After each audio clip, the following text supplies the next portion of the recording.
ಭೂಮಿಯಲ್ಲಿ ಫಲವತ್ತತೆ ಕಳ್ಕೊಂಡು ಭೂಮಿಯನ್ನು ಮಾರಿಕೊಂಡು ಬೆಗ್ಗರ್ಸ್ ಆಗಬೇಕಾದ ಪರಿಸ್ಥಿತಿ ಬರ್ತದೆ. ನಮಗೆ ಇಳುವರಿನೂ ಜಾಸ್ತಿ ಬರ್ತದೆ ಮತ್ತು ನಮಗೆ ಇನ್ಕಮ್ಮು ರೈಸ್ ಆಗ್ತದೆ. ಸುಮಾರು ಒಂದು 30-40 ವರ್ಷದಿಂದ ಕೆಮಿಕಲ್ ಉಪಯೋಗಿಸಿ ಭೂಮಿಯಲ್ಲಿ ಫಲವತ್ತತೆ ಕಳ್ಕೊಂಡು ಆರ್ಗಾನಿಕನ್ನು ಉಪಯೋಗಿಸಿ ನಮ್ಮ ಭೂಮಿನ ನಾವು ಉಳಿಸ್ಕೊಬೇಕು ಅನ್ನೋದು ನನ್ನ ಒಂದು ಕಾನ್ಸೆಪ್ಟ್. ನಮಸ್ಕಾರ ಆತ್ಮೀಯ ರೈತ ಬಾಂಧವರೇ ಹಾಗೂ SFPO ಫಾರ್ಮರ್ ಚಾನಲ್ನ ಎಲ್ಲ ವೀಕ್ಷಕರಿಗೆ ಮತ್ತೊಮ್ಮೆ ನಮಸ್ಕಾರಗಳನ್ನು ಹೇಳ್ತಾ, ಆತ್ಮೀಯ ರೈತ ಬಾಂಧವರೇ, ಇವತ್ತಿನ ದಿವಸ ರೈತರು ಗೊತ್ತಿದ್ದೋ ಅಥವಾ ಗೊತ್ತಿಲ್ಲದೇನೋ ಭೂಮಿಯನ್ನು ಹಾಳು ಮಾಡ್ಕೊಳ್ತಾ ಇದ್ದಾರೆ. ಕಾರಣ ಏನು ಅಂದರೆ, ರಾಸಾಯನಿಕ ಗೊಬ್ಬರಗಳನ್ನು ಅತಿಯಾಗಿ ಬಳಸಿ ಭೂಮಿಯ ಫಲವತ್ತತೆಯನ್ನು ಕಳ್ಕೊಳ್ತಾ ಇದ್ದಾರೆ. ಈ ಒಂದು ವಿಚಾರದಲ್ಲಿ ಮಾತಾಡೋದಕ್ಕೆ, ಸಾಕಷ್ಟು ವಿಚಾರಗಳನ್ನು ತಿಳಿಸೋದಕ್ಕೆ ವೀರ್ ಆರ್ಗ್ಯಾನಿಕ್ ಕಂಪನಿಯ ಸ್ಟೇಟ್ ರೀಜನಲ್ ಹೆಡ್ ನಮ್ಮ ಜೊತೆ ಇದ್ದಾರೆ. ಇವರ ಜೊತೆ ಸಾಕಷ್ಟು ವಿಚಾರಗಳನ್ನು ನಾವು ಮಾತಾಡೋಣ.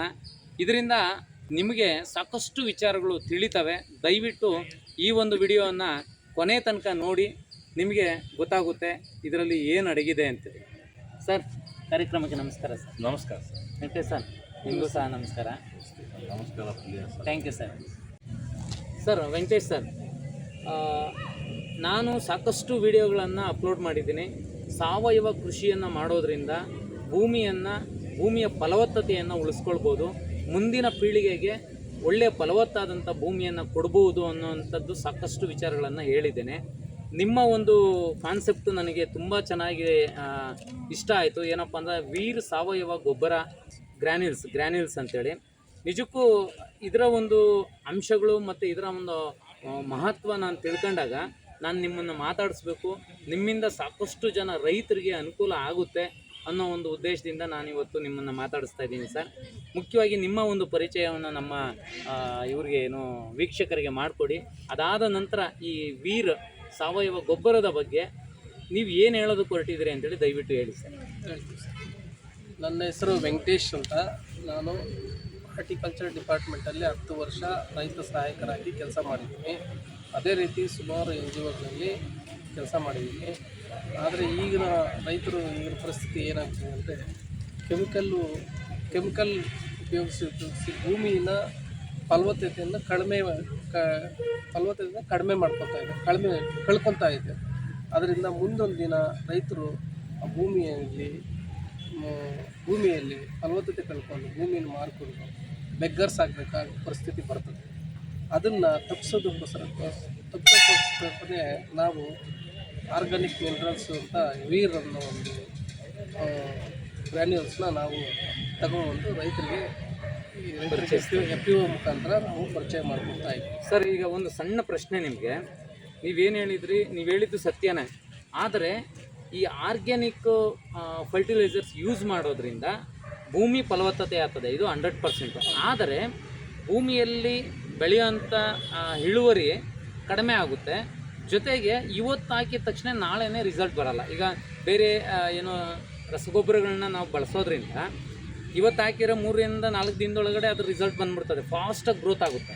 ಆದರೆ ಸಾವಯವ ಗೊಬ್ಬರಗಳನ್ನು ನಾನು ಎಷ್ಟೋ ಜನ ರೈತರನ್ನ ಕೇಳಿದ್ದೀನಿ, ಸರ್ ನೀವು ಸಾವಯವ ಗೊಬ್ಬರ ಉಪಯೋಗಿಸಿ, ಸಾವಯವ ಇದನ್ನು ಫರ್ಟಿಲೈಸರ್ಸ್ ಉಪಯೋಗಿಸಿ ಅಂದಾಗ ಅವ್ರು ಏನು ಹೇಳ್ತಾರೆ ಅಂದರೆ, ಅಯ್ಯೋ ಸಾವಯವ ಬಳಸಿದರೆ ಇವತ್ತು ಹಾಕಿದರೆ ಇನ್ನೊಂದು 6 ತಿಂಗಳು ವರ್ಷಕ್ಕೂ ನಮಗೆ ಅದು ರಿಸಲ್ಟ್ ಬರೋದು, ಆಮೇಲೆ ಇಳುವರಿ ಜಾಸ್ತಿ ಬರಲ್ಲ ಅಂತ ಹೇಳ್ತಾರೆ. ಅದಕ್ಕೆ ನೀವೇನು?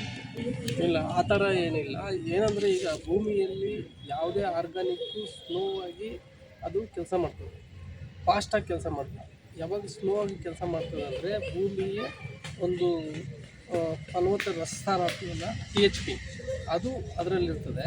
ಮತ್ತು ಅದು ಸಮೇತ ನೀವು ಏನು ಆರ್ಗಾನಿಕ್ ಗೊಬ್ಬರ ಉಪಯೋಗಿಸಿ ಭೂಮಿ ರಸಸಾರ ಜಾಸ್ತಿ ಆದಾಗೆಲ್ಲನೂ ನಮಗೆ ಒಳ್ಳೆ ದೃಢವಾದ ಬೀಜ ಮತ್ತು ಹಾರ್ವೆಸ್ಟಿಂಗ್ ಅಂತೀವಲ್ಲ, ಕೊಯ್ಲು ಅದು ಚೆನ್ನಾಗಿ ಬರ್ತದೆ. ಮತ್ತು ನಮ್ಗೆ ಇಳುವರಿನೂ ಜಾಸ್ತಿ ಬರ್ತದೆ. ಮತ್ತು ಬೆಳೆಯು ಲಾಂಗ್ ಟರ್ಮ್ ಅಂತೀವಲ್ಲ, ಇವಾಗ 2 ತಿಂಗಳು 3 ತಿಂಗಳಿಗೆ ಕ್ಲೋಸ್ ಆಗ್ತದೆ ಬೆಳೆ.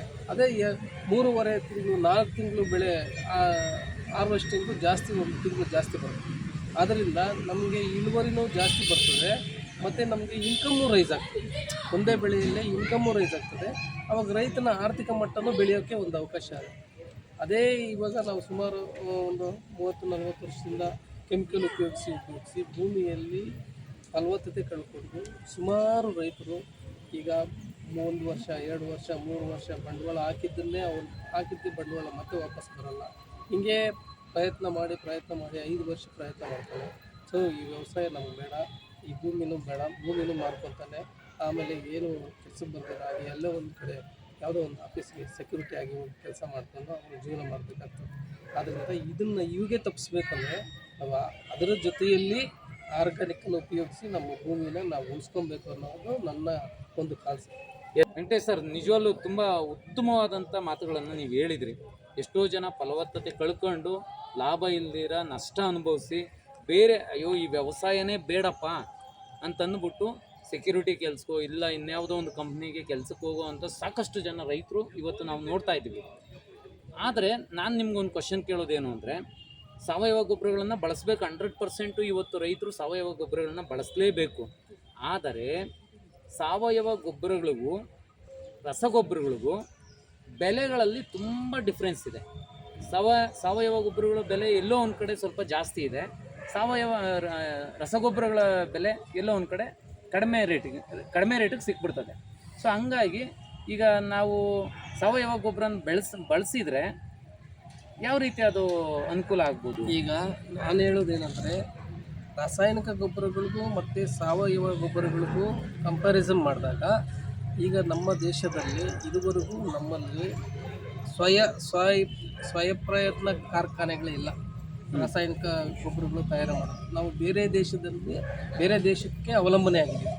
ರಾಸಾಯನಿಕ ಗೊಬ್ಬರ ತಯಾರು ಮಾಡಬೇಕು, ರಸಗೊಬ್ಬರಗಳನ್ನು ನಾವು ಇಂಪೋರ್ಟ್ ಮಾಡ್ಕೊತಾ ಇದ್ದೀವಿ, ಅಲ್ಲ ಬೇರೆ ದೇಶಗಳಿಗೆ ಅವಲಂಬನೆ ಆಗಿದ್ದೀವಿ. ಅವ್ರ ದೇಶದಿಂದಲೇ ನಾವು ತಗೊಂಬರ್ಬೇಕು ಮತ್ತು ಯೂಸ್ ಮಾಡಬೇಕು ಮತ್ತು ಬೆಳಿಬೇಕು. ಈ ಥರ ನಾವು ಮೊದಲಿನಿಂದಲೂ ಸುಮಾರು ನಮ್ಮ ಸ್ವತಂತ್ರ ಬಂದಾಗಲಿಂದ ನಾವು ಇದರಿಂದಲೇ ಅವಲಂಬನೆ ಆಗ್ಬಿಟ್ಟಿದ್ದೀವಿ. ಆ ಅವಲಂಬನೆ ಬಿಡಬೇಕಾದ್ರೆ ಈಗ ಸಾವಯವ ಗೊಬ್ಬರಗಳು ಯಾಕೆ ಉಪಯೋಗಿಸ್ಬೇಕು ಅಂತ ನೀವು ಅನ್ನೋದಾದರೆ, ಅದಕ್ಕೂ ಇದಕ್ಕೂ ರೇಟ್ ಡಿಫರೆನ್ಸ್ ಅಂತ ನಿಮಗೆ ಆ ಭಾವನೆ ಬಂದಿದೆಯಂದರೆ ಎಲ್ಲೂ ಇಲ್ಲ. ಈಗ DAP 1350 ರೂಪಾಯಿ, ಅದು ಯಾವ್ದು ಸರ್? ಆರ್ಗ್ಯಾನಿಕ್ ಮಾಮೂಲಿ ರಸಗೊಬ್ಬರದ್ದು, ಕೆಮಿಕಲ್ ರಸಗೊಬ್ಬರದ್ದು DAP 1350 ರೂಪಾಯಿ. ಅದ್ರ 1350 ರೂಪಾಯಿನಲ್ಲಿ ಮತ್ತೆ 2000 ರೂಪಾಯಿ ಸರ್ಕಾರ ಸಬ್ಸಿಡಿ ಅದಕ್ಕೆ. ಓಕೆ, ಅವಾಗ ಎಷ್ಟಾಯಿತು? 3,500 ಆಯಿತು. ಅಲ್ಲಿಗೆ ಸರ್ಕಾರ 2250 ರೂಪಾಯಿ ಸರ್ಕಾರ ಸಬ್ಸಿಡಿ ಕೊಡ್ತದೆ. 1200 ಚಿಲ್ಲರೆ ಆಯಿತು. ಅಲ್ಲಿಗೆ 3,500 ಒಂದು 50 kg ಬ್ಯಾಗು ಆಯಿತು. ಹಾಗೆ ನಮ್ಮ ಸರ್ಕಾರ ನಾವು ಕಟ್ಟಿರೋ ಟ್ಯಾಕ್ಸು ಅದಕ್ಕೆ ಸಬ್ಸಿಡಿ ಆಗಿ ಹೋಗ್ತದೆ. ಹಂಗಾಗಿ ಇದ್ರಿಗೆ ನಾವು ಟ್ಯಾಲಿ ಮಾಡುವಾಗ ಇದು ನಮಗೆ ಚೀಪಾಗಿ 50% ಚೀಪಾಗಿ ಸಿಗ್ತದೆ. ಹೆಂಗಂದರೆ ಈಗ 1200, 1300, 1100, 800, 900 ಈ ಥರ ಆರ್ಗ್ಯಾನಿಕ್ ಒಂದೊಂದು ಕಂಪ್ನಿ. ಯಾಕಂದರೆ ಸಾವಯವ ಗೊಬ್ಬರಗಳು ನಮ್ಮ ದೇಶದಲ್ಲೇ ಸ್ವದೇಶದಲ್ಲೇ ನಾವು ಬೆಳಿತೀವಿ, ತಯಾರು ಮಾಡೋದ್ರಿಂದ ನಮ್ಮ ದೇಶದಲ್ಲೇ ಉಪಯೋಗಿಸಿ ಒಂದು ದಷ್ಟಪುಷ್ಟವಾದ ಬೆಳೆ ಬೆಳೆದು ಒಂದು ಕೆಮಿಕಲ್ ರಹಿತವಾದ ಆಹಾರ ಉಪಯೋಗಿಸೋದ್ರಿಂದ ನಮ್ಮ ಜನರ ಆರೋಗ್ಯ ಸುಧಾರಿಸ್ಕೊಳ್ತದೆ. ಅವರು ಒಂದು ಕಾಯಿಲೆ ಇವಾಗ ನೋಡಿ, ಇದಕ್ಕಿದ್ದಂಗೆ ಹಾರ್ಟ್ ಅಟ್ಯಾಕ್ ಬರೋದು, ಇದಕ್ಕಿದ್ದಂಗೆ ಸಾವು ಬರೋದು, ಇದಕ್ಕಿದ್ದಂಗೆ ಕಾಯಿಲೆ ಬರೋದು, ಇವೆಲ್ಲನೂ ತಡ್ಕೊಂಡು ಜನರ ಆರ್ಥಿಕ ಜೀವನ ಮತ್ತು ಅವರ ಜೀವನವನ್ನು ಸುಧಾರಿಸ್ತದಂದರೆ ಲಾಂಗ್ ಟರ್ಮ್ ಬರ್ತದೆ. ಆದ್ದರಿಂದ ಅವರು ರೋಗಮುಕ್ತರಾಗಿರ್ತಾರೆ ಮತ್ತು ಅವರು ಬಲಿಷ್ಠವಾಗಿ ಇರ್ತಾರೆ, ಆರೋಗ್ಯವಾಗಿ ಇರ್ತಾರೆ ಅಂತ ನಾನು ಹೇಳಕ್ಕೆ. Yes sir, correct sir. ಆಗಲೇ ನೀವು ಒಂದು ಪಾಯಿಂಟ್ ಹೇಳಿದಿರಿ, ಏನಪ್ಪ ಅಂತಂದರೆ ರಸಗೊಬ್ಬರಗಳಿಗೆ ಸಬ್ಸಿಡಿ ಸಿಗುತ್ತೆ ಅಂತ, ಕರೆಕ್ಟಾ? ಅದಕ್ಕೆ ನಮ್ಮ ದೇಶದಲ್ಲೇ ಉತ್ಪಾದನೆ ಆದಂಥ ಸಾವಯವ ಗೊಬ್ಬರಗಳಿಗೆ ಸರ್ಕಾರಗಳು ಯಾಕೆ ಸಬ್ಸಿಡಿ ಕೊಡಬಾರ್ದು? ಈಗ ನಿಮ್ಮದು ಒಂದು ಆರ್ಗ್ಯಾನಿಕ್ ಫರ್ಟಿಲೈಸರ್ಸ್ ಇದೆಯಲ್ಲ, ಇದಕ್ಕೆ ಸಬ್ಸಿಡಿ ಇದೆಯಾ ಇಲ್ವಾ? ಅದಕ್ಕೆ ಸಬ್ಸಿಡಿ ಇಲ್ಲ. ಯಾಕೆ ಕೊಡಬಾರ್ದು ಸರ್ ಅಂತ ಸಬ್ಸಿಡಿ? ಅದಕ್ಕೆ ನಾನೇನು ಅಂದರೆ ಹೇಳೋದು, ಮುಂದೆ ಒಂದು ದಿನ ರೈತರು ಇವಾಗ ರಾಸಾಯನಿಕ ಗೊಬ್ಬರಗಳಿಗೆ ಯಾವ ಥರ ಸಬ್ಸಿಡಿ ಕೊಟ್ಟು ರೈತರನ್ನ ಬೆಳೆಸ್ತಾರೋ. ಅಲ್ಲ ಸರ್, ರಸಗೊಬ್ಬರಗಳು ಗೊತ್ತು ಜನಕ್ಕೆ, ಎಲ್ರಿಗೂ ಗೊತ್ತು ಭೂಮಿನ ಹಾಳು ಮಾಡ್ತದೆ ಅಂತ ಭೂಮಿಯನ್ನು ಹಾಳು ಮಾಡುವಂಥ ರಸಗೊಬ್ಬರಗಳಿಗೆ ಸಬ್ಸಿಡಿ ಕೊಡ್ತಾರೆ. ಭೂಮಿಯ ಫಲವತ್ತತೆಯನ್ನು ಹೆಚ್ಚಿಸ್ತಕ್ಕಂಥ ಸಾವಯವ ಗೊಬ್ಬರಗಳಿಗೆ ಯಾಕೆ ಸಬ್ಸಿಡಿ ಕೊಡೋದಿಲ್ಲ? ಅದೇ ಪರಿಸ್ಥಿತಿ ಬರ್ತದೆ ಮುಂದಿನ ಒಂದಷ್ಟು ದಿನಗಳಲ್ಲಿ ಬರ್ತದೆ. ಆದರೆ ಈಗ ನಮ್ಮ ಸರ್ಕಾರಗಳು ಯೋಚನೆ ಮಾಡಿ ಇದ್ರ ಕಡೆ ಗಮನ ಹರಿಸ್ಬೇಕು ಅಂತ ಒಂದು ಆಲೋಚನೆ ಮಾಡಿದ್ದಾರೆ. ನಮ್ಮ ಸಾವಯವ ಗೊಬ್ಬರಗಳ ಉಪಯೋಗಿಸಿ ಇದಕ್ಕೆ ಒತ್ತು ಕೊಟ್ಟು ರೈತರನ್ನ ಬೆಳೆಸಬೇಕು ಅಂತ ಒಂದು ಯೋಜನೆಯೂ ಸರ್ಕಾರ ಕೇಂದ್ರ ಸರ್ಕಾರ ಮಾಡೈತೆ. ಅದು ಇನ್ನು ಹತ್ತಿರದಲ್ಲೇ ಅದನ್ನು ಇಂಪ್ಲಿಮೆಂಟೇಷನ್ ಆಗ್ತದೆ. ಅದಕ್ಕೋಸ್ಕರ ಅದನ್ನು ಸ್ವಲ್ಪ ನಾವು ಕಾದು ನೋಡಬೇಕು. ಬರ್ತದೆ, ಅದು ಬರೋಲ್ಲ ಅಂತೇನಿಲ್ಲ. ಅಂದರೆ ಒಳ್ಳೆಯದು ಸ್ವಲ್ಪ ನಿಧಾನವಾಗಿ ಬರುತ್ತೆ, ಕೆಟ್ಟದ್ದು ಆಲ್ಮೋಸ್ಟ್ ಅಲ್ಲೂ ಆವರಿಸ್ಕೊಂಡ್ಬಿಡ್ತಾರೆ. ಓಕೆ ಸರ್, ತುಂಬ ಸಂತೋಷ. ಸರ್, ಈಗ ವೀರ್ ಸಾವಯವ ಗೊಬ್ಬರ ಇತರೆ ಸಾವಯವ ಗೊಬ್ಬರಕ್ಕಿಂತ ವೀರ್ ಸಾವಯವ ಗೊಬ್ಬರ ಹೇಗೆ ವಿಭಿನ್ನ ಮತ್ತು ಯಾವ ರೀತಿ ಫಲಿತಾಂಶಗಳನ್ನು ಕೊಡ್ತದೆ ಅಂತೇಳಿ ನೀವು ಹೇಳ್ಬೋದಾ? ಈಗ ವೀರು ಆರ್ಗಾನಿಕ್ ಮಿನರಲ್ಸ್ ಅಂದರೆ ಅವು ಒಂದು ಸಾವಯವ ಕಣಗಳು ಅಂತ ಹೇಳ್ತೀವಿ. ಅದರಲ್ಲಿ ನಮ್ಮ ಸೈಂಟಿಸ್ಟ್ ಏನು ಮಾಡಿದ್ದಾರೆ ಅಂದರೆ, ಒಂದೇ ಇದರಲ್ಲಿ ಎಲ್ಲ ಸುಮಾರು 7-8 ಪೋಷಕಾಂಶಗಳನ್ನು ಅಡಾಪ್ಟ್ ಮಾಡಿ ಅದನ್ನು ರೈತರಿಗೆ ಕಡಿಮೆ ಖರ್ಚಿನಲ್ಲಿ ಉಪಯೋಗ ಆಗಲಿ ಅಂತ ಹೇಳ್ಬಿಟ್ಟು ನಾವು ಇದಕ್ಕೆ ಅಳವಡಿಸಿ ಮಾಡಿಕೊಂಡು ಮುಂದಿನ ದಿನಗಳಲ್ಲಿ ಈ ಒಂದೇ ವೀರ್ ಅನ್ನೋ ಒಂದು ಆರ್ಗಾನಿಕ್ ಮಿನರಲ್ಸ್ ಅಂತಾನೆ ಸುಮಾರು ಪೋಷಕಾಂಶಗಳು ಸೇರಿಸಿ ಅಡಾಪ್ಟ್ ಮಾಡಿ ರೈತರಿಗೆ ನೇರವಾಗಿ ಸಿಗಬೇಕು ಅಂತ ಹೇಳ್ಬಿಟ್ಟು ನಾವು ಬರೀ ರೈತ ಸಹಕಾರ ಸಂಘ ಮತ್ತು ರೈತ FPO ಇಂಥದಕ್ಕೆ ನಾವು ಇಡೀ ಕರ್ನಾಟಕದಲ್ಲೆಲ್ಲನೂ ನಾವು ರೆಕಮೆಂಡ್ ಮಾಡ್ತಾಯಿದ್ದೀವಿ. Okay, super sir. ಈಗ ನೀವು ಏನಂದ್ರಿ, ಎಲ್ಲ ಸಾವಯವ ಇದನ್ನು ಸೇರಿ ಒಂದೇ ಒಂದು ಪ್ರಾಡಕ್ಟಲ್ಲಿ ಸಿಗುತ್ತೆ ಅಂತ. ಈಗ ಸರ್, ನಿಮಗೆ ಸಾಮಾನ್ಯವಾಗಿ ಇವಾಗ ನಿಮಗೂ ಗೊತ್ತಿರ್ಬೋದು, ನ್ಯಾನೋ ಟೆಕ್ನಾಲಜಿ ಬಂದಿದೆ, ಲಿಕ್ವಿಡ್ ಫಾರ್ಮ್ಯಾಟಲ್ಲಿ ಎಲ್ಲ ಆಲ್ಮೋಸ್ಟ್ ಆಲ್ ಬಂದಿದೆ. ಸೊ ನಿಮ್ಮದು ಯಾವ ಫಾರ್ಮ್ಯಾಟಲ್ಲಿರುತ್ತೆ ಮತ್ತು ಅದು ಹೇಗೆ ನಾವು ಬಳಸಬೇಕು, ರೈತರು ಯಾವ ರೀತಿ ಬಳಸಬೇಕು ಅಂತ? ಮಾಮೂಲಿ ನಾವು DAP ಗ್ರ್ಯಾನ್ಯೂಲ್ಸ್ಗೂ ಹೆಂಗೆ ಬೆಳೆಸ್ತಾರೋ ಅದೇ ಥರನೇ ಬೆಳೆಸ್ಬೋದು ನಮ್ಮದು. ಮತ್ತು ಲಿಕ್ವಿಡಲ್ಲಿ ಬಂದಿದೆ. ಲಿಕ್ವಿಡ್ ಫಾಸ್ಟಾಗಿ ಕೆಲಸ ಮಾಡ್ತದೆ ಅಂತ ಹೇಳ್ಬಿಟ್ಟು ಲಿಕ್ವಿಡಲ್ಲಿ ಕೊಡ್ಬೋದು. ನಮ್ಮದ್ರಲ್ಲಿ ಎರಡೂ ನಿಮಗೆ ಲಿಕ್ವಿಡು ಇದೆಯಾ ಸರ್? ಲಿಕ್ವಿಡು ಇದೆ. ಕಿಸಾನ್ ಸಿಲ್ವರ್ ಅಂತಿದೆ, ಮತ್ತು VK ಬೂಸ್ಟರ್ ಅಂತಿದೆ, ಅದು ಪೌಡ್ರ್ ಫಾರ್ಮೇಷನಲ್ಲಿದೆ. ಒಂದೊಂದು 3 ಫಾರ್ಮೇಟಲ್ಲಿದೆ. ಮತ್ತು ಗ್ರ್ಯಾನ್ಯೂಲ್ಸ್ ಬಂದು NPK ಅಂತಿದೆ, ಮತ್ತು ಇದು ವೀರ್ ಅಂತ ಪ್ರಾಡಕ್ಟ್ಸು. ಟೋಟಲ್ ನಮ್ಮದು 5 ಪ್ರಾಡಕ್ಟು ನಮ್ಮ ಕಂಪ್ನಿಯಿಂದ ಈಗ ನಾವು ರೈತರಿಗೆ ಪರಿಚಯ ಮಾಡಿಕೊಡ್ತಾ ಇದ್ದೀವಿ. ಓಕೆ ಸರ್, ನಿಮ್ಮ ಒಂದು ವೀರ್ ಆರ್ಗ್ಯಾನಿಕ್ ಪ್ರಾಡಕ್ಟ್ಸು ಬೇಕು ಅಂದರೆ ರೈತರು ಯಾರನ್ನ ಕಾಂಟ್ಯಾಕ್ಟ್ ಮಾಡಬೇಕು, ಎಲ್ಲಿ ಸಿಗುತ್ತೆ? ಬೇಕು ಅಂದರೆ ನಾನು ನಿಮಗೆ ಒಂದು ಬ್ರೌಸರ್ಸ್ ಕೊಡ್ತೀನಿ, ಮತ್ತು ನಮ್ಮ ಫೋನ್ ನಂಬರ್ ಕೊಡ್ತೀವಿ, ಮತ್ತು ಎಲ್ಲೆಲ್ಲಿ ಯಾವ್ಯಾವ FPOಗಳಲ್ಲಿ ನಮ್ಮ ಸ್ಟಾಕು ಇದೆ ಅಂತ ನಿಮಗೆ ಒಂದು ಲಿಸ್ಟ್ ಕೊಡ್ತೀನಿ. ಅದ್ರ ಪ್ರಕಾರ ನೀವು ಬೇಕಾದರೆ ರೈತರಿಗೆ ತಿಳಿಸ್ಕೊಟ್ರೆ ನೀವು ಹೋಗಿ ಅಲ್ಲಿ ತಗೊಬೋದು. ಇಲ್ಲ ಅಂದರೆ ನನ್ನ ಫೋನ್ ನಂಬರ್ ಇದೆ, ನಮ್ಗೆ ಫೋನ್ ಮಾಡಿದ್ರೆ ನೀವು ಯಾವ ತಾಲೂಕು ಅಥವಾ ಹೋಬ್ಳಿನೋ ಅಲ್ಲ ಪಂಚಾಯತಿನೋ ಯಾವುದು ಅಂತ ಹೇಳಿದ್ರೆ ನಾವು ಅಲ್ಲಿಗೆ ನಿಮಗೆ ಒಂದು ದಿನ ರೀಚ್ ಆಗಿ ನಿಮಗೆ ಅಲ್ಲಿಗೆ ಇಂಟ್ರೊಡಕ್ಷನ್ನು, ನಿಮಗೆ ಎಲ್ಲೆಲ್ಲಿ ಸಿಗುತ್ತೆ ಏನೇನು ಮಾಹಿತಿ ಎಲ್ಲ ನಾವು ಕೊಡೋಕ್ಕೆ ಸಿದ್ಧವಾಗಿದ್ದೀವಿ.